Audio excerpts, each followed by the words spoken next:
underline. Omong dikit tapi nyelekit. Bersama Om Bob. Temukan di channel YouTube Om Bob Indonesia. Om Bob, keinginan Presiden Jokowi agar kredit usaha rakyat bisa diakses tanpa agunan ini katanya sangat memungkinkan untuk direalisasikan. Bagaimana Om Bob menggarisbawahi masalah ini? Ya, ini sebetulnya ya masalah kredit tanpa jaminan. Itu dari dulu itu menjadi problem besar.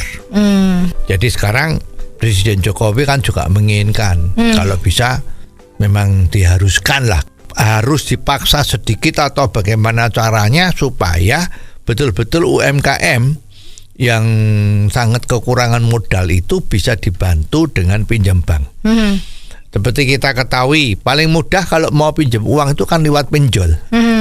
Ya, tapi ya jangan ditanya ya, bunganya 1 bulan itu bisa berapa? Ya, 1 bulan bisa 10%, ya, atau bahkan ada yang lebih. Jadi sehingga kalau nggak hati-hati ya mana usaha itu bisa kembali untuk membayar bunganya di pinjol itu. Memang tinggal masuk aplikasinya, mau pinjem selfie, KTP-nya di selfie, langsung uangnya turun kok. Nggak ada yang lebih cepat dari itu. Cuman ya itu bunganya itu ajubillah ya, gede sekali.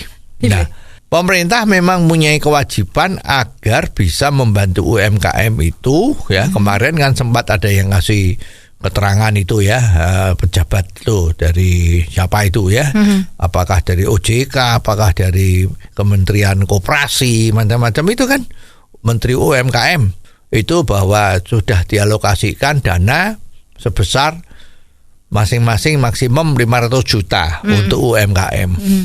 Tapi dia tetap mengatakan kalau tanpa jaminan nggak bisa. Nah, cuman ini diplesetkan atau diperhalus bahwa jaminan yang diperlukan itu bisa tidak berwujud barang yang ada. Jadi kolateralnya itu bukan tanah atau bangunan atau mobil ya, tetapi semacam jaminan ada order dari pekerjaannya, misalnya seperti itu.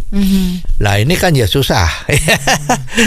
Jadi sekarang yang menikmati kredit-kredit dari bank-bank itu kan yang punya jaminan, sedangkan UMKM itu kan nggak punya jaminan. Lah ini yang jadi susah. Ya, jadi memang masyarakat di Indonesia ini belum siap ya untuk bisa terjadi pinjaman yang tanpa jaminan. Jadi maka kalau kita tanya atau kita dengar pejabat-pejabat ngomong itu cuman bulet saja. Ya. Oh bisa, karena yang penting kepercayaannya, yang penting bagaimana usaha bisnisnya gimana, gitu. Ya, jadi bulet terus, tetapi kreditnya nggak turun-turun. Ya. Karena memang dari pihak bank itu kalau nggak ada jaminannya itu banyak yang ngemplang. Nah, dengan demikian susah. Walaupun himbauan ayo dikasih kredit, jangan mahal-mahal, bunganya tidak perlu pakai jaminan, itu ya bank cuman jawabnya baik Pak, siap Pak, kita siapkan, kita rencanakan, kita kaji, ya itu aja kata-katanya. Tapi tidak ada realisasinya.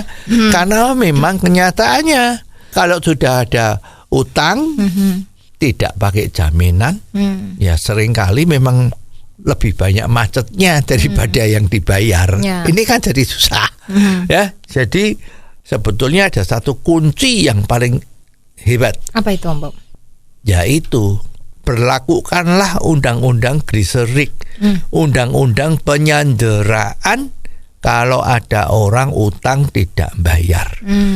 Jadi hukumannya itu hukuman masuk penjara sampai lunas, baru dia dikeluarkan lagi.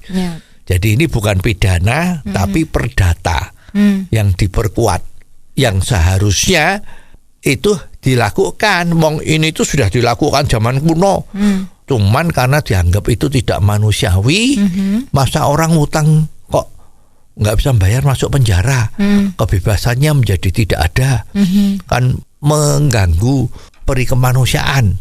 Maka pada tahun kurang lebih 58, 57, 59 itu putuskan kalau undang-undang itu tidak berlaku lagi.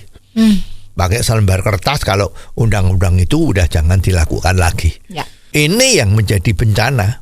Nah, toh sekarang waktu Menteri Keuangan kita ada masalah dengan BLBI, itu tersempat Menteri Polhukam kita, Mahfud MD mengatakan kita akan tindak tegas bagi yang tidak bayar, kita akan tahan, ya ditahan sampai lunas. Nah, ini kan sama dengan itu. Kenapa kalau itu bisa dilakukan dan ternyata efektif kan, pada takut pada bayar, lah kenapa ini yang kecil-kecil ini nggak dilakukan? Ya. Kalau ini dilakukan, saya yakin cepet-cepet bank itu langsung ngasih kredit kok. Pasti dah. Karena kalau nggak bayar orangnya itu akan ditahan dan negara nggak rugi. Karena yang memberi biaya hidup selama dia di penjara itu adalah pelapor. Ya. Jadi dengan adanya ini maka orang-orang yang berbisnis itu diberi pelajaran agar supaya kalau memang pinjam duit itu harus hati-hati pemakaiannya agar supaya bisa mengembalikan hutangnya itu. Toh bunganya sudah sangat rendah. Oh, jadi begitu ya Om Bob. Jelas deh sekarang. Terima kasih Om Bob untuk waktunya. Sampai ketemu lagi di waktu yang akan datang. Underline. Omong dikit tapi nyelekit. Bersama Om Bob. Jika Anda suka dengan channel ini, jangan lupa subscribe, like, dan komen.